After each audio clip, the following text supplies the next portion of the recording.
кандай болду Айжан? Жакшы. Канча команданы жеңдиң? Канча оюнчуну жеңдиң?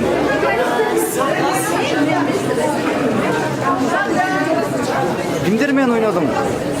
Ахмет, Этна,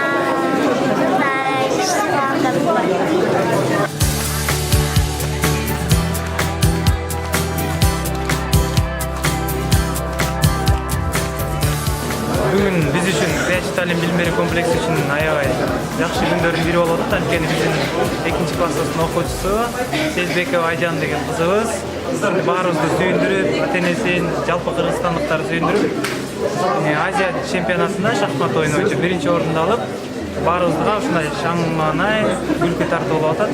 Биз ал кызыбыз менен сыймыктанып, анан ватын албай ушул жерге биздин коллектив келип тосуп отурабыз. Oyun bütçöktü, bir rivayet edilsek yani muhtemelen aябай kuvanıp özünce balдар менен oturup alıp özünce bayram kılabız. Kuvанычында чек жок. Жалпы кыргыз элиме салам ушу. Барыңыздар колдоп келгениңиздерге рахмат.